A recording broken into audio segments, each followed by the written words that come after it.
Hello, welcome, Cabbage here. In Monster Strike, let's look at the latest limited character from the Guardians Hatcher, Tutankhamen. And this character is very cool. I'm a fan of ancient Egypt. There's a lot of cool design and stories and mythology. It's very, very cool. And then we got a male character finally. I remember when Sherlock Holmes was released and everybody's like, another girl. And they saw the artwork for Moriarty, and a lot of people were saying, oh, I wish this was the artwork for Sherlock Holmes. But anyway, Tutankhamen, we got the male character, and he's looking very cool. And this is the evolution version, whom most people are paying attention to. We'll look at his stats first. Pretty solid overall, 24k, I would say that's tank status for HP. And then attack is about 27,000, that's without an able berry. And then 380 speed, that's pretty good for a bounce character. He has no gauge, so, that kind of higher than usual attack is the reason for that. He's got super null damage wall as his only null ability, and then Water Slayer passive in him, so no gauge. And I've said this recently, I can't remember for who, but there are not a lot of characters with the Element Slayer passive in them. That allows it so that the bump combo can also get that element advantage. So this character is really specialized for water quests. And then, kind of the number one reason why people are excited for him is for the bump combo, Chip Saw. And then he's only the second character in the game to get it. The first one was a Golzetsu monster, Adabuda, who's got a pretty hard quest, so I think maybe most people have zero experience with Chip Saw.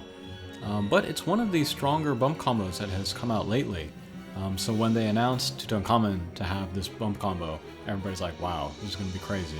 And you have the Water Slayer in there. But it's kind of a tricky bump combo to use, and it's not good against a lot of guys on the screen together.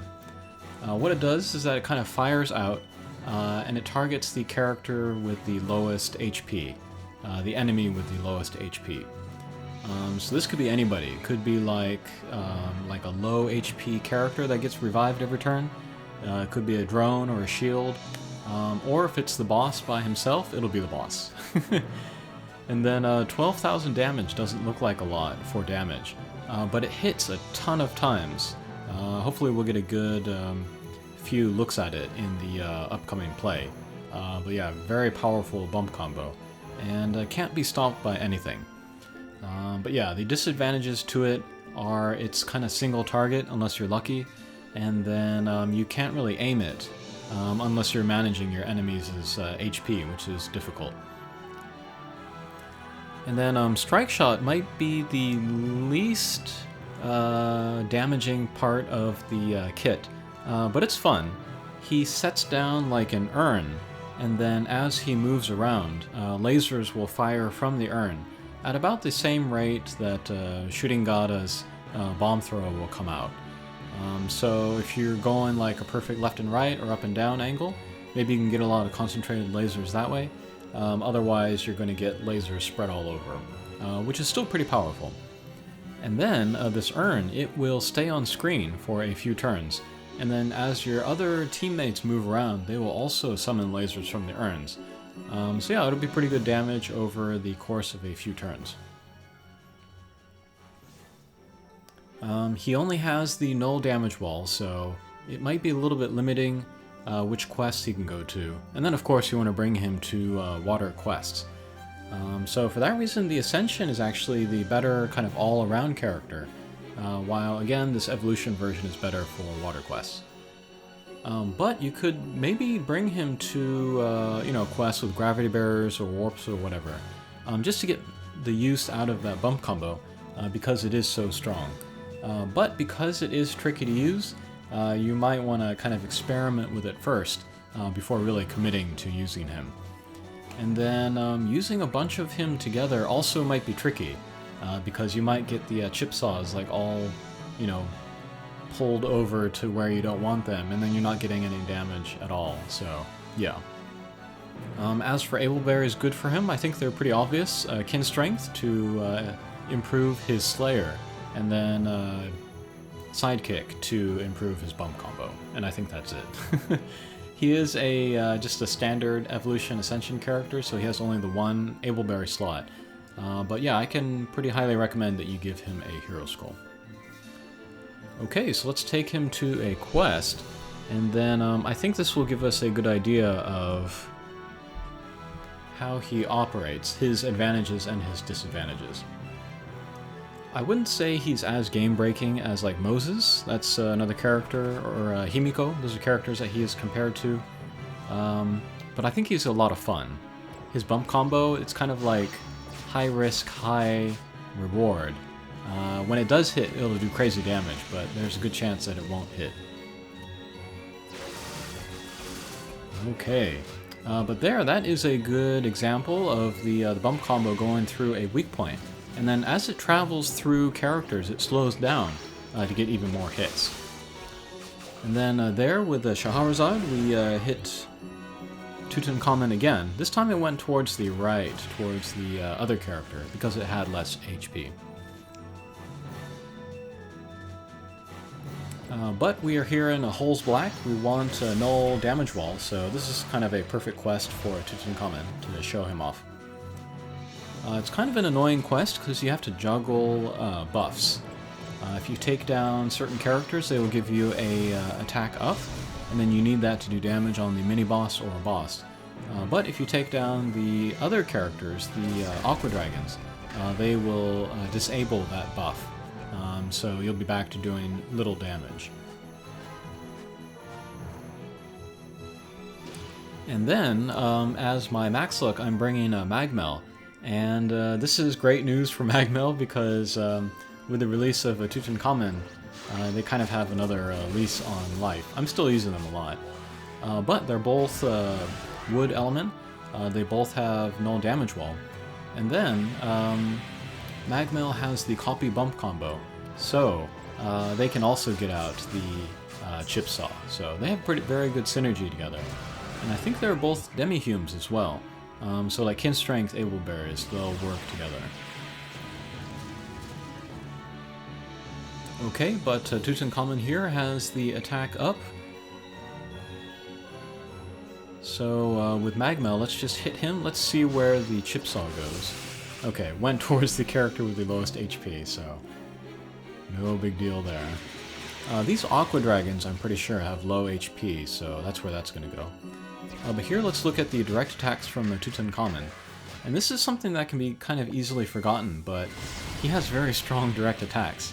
And then as a bounce character, you know, he can pinch and get lots and lots of damage, so...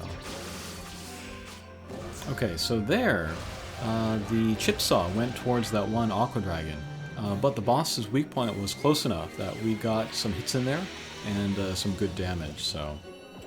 If your positioning and your luck is good, you can hit like 2 or more characters with one chip saw, and that's ideal.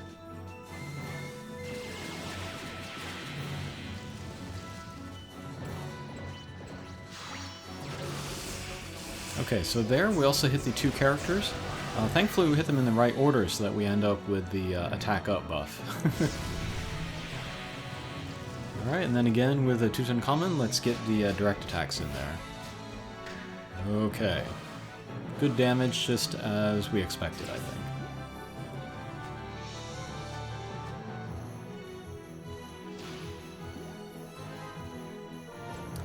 Probably in the long run, Tutankhamen evolution is going to be more of a... Oh, nice damage there. He was aiming for another character, but it pierces through and then went through the boss's weak point, so yeah, great damage. That was a really good example there.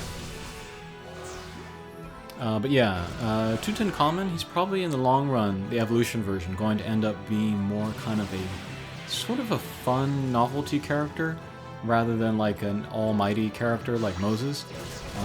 But I'm really going to enjoy using him. I think Chip Saw is one of those like fun bump combos like the Yo-Yo Dan or the Rankidan, where you don't really know where they're going to go. But the payoff for Chip Saw is so great that it still makes them worth using, I think.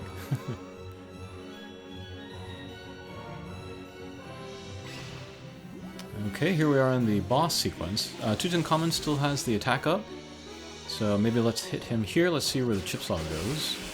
Yeah. So it went towards the ability lock there.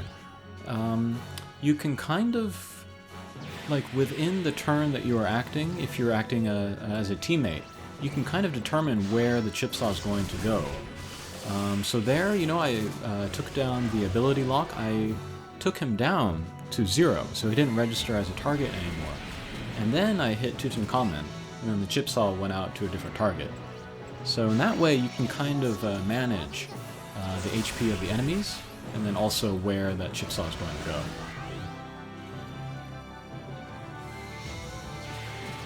Alright, let's see. Hope we get the weak point. Alright, great. Right in front of us, and we got the speed up from Magmel Strike Shot.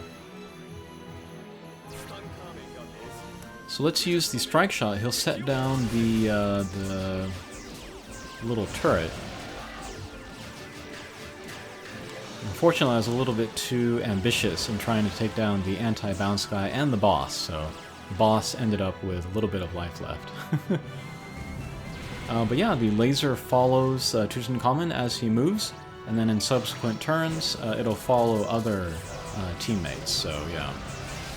As Shahrazad moves around here, lasers will come out at a certain time, kind of similar timing to Shooting Godda's bomb throw. And this is really funny, even if you clear a stage and you move to the next stage, it will follow you, and you can keep using it. Alright, so here is Yoruichi. She's a 5-star character, but she's still very good. I'm going to use her Strike Shot, which gives her a crazy multiplier to her attack and speed. And we'll get many hits in with the laser from that turret, and then also get a chip saw into the boss's weak point, so yeah. One turn, almost everybody gone. Alright, another chip saw. Yeah, we didn't even get a chance to use the lasers there. Chip saw is very strong. Yeah, the chip saw is so strong, it's almost like a guaranteed takedown of any little guy that it hits. Okay, and this is great positioning here, because Tutankhamen is in the corner, and the boss is like cornering Tutankhamen in there. And then you have all of these targets on the other side. So almost anybody that Tutankhamen aims for, it will hit the boss. So this is kind of an ideal setup here. But yeah, almost taking down that anti-bounce guy, or anti-pierce guy. That's pretty good for a bump combo. Okay, let's hit him again. Okay, right for the weak point. 6.5 million damage. That is with the special attack up in this stage. But with the hit in the weak point and then the Water Slayer, that's really good damage from a bump combo. But yeah, that is Tutankhamen Evolution in a nutshell. He'll be a little bit limited. You definitely want to bring him to only water quests, and then him having only the single null ability also might be limiting. But he's a fun character, so definitely give him a try if you can. Okay, thanks for watching, and we'll see you again. Take care.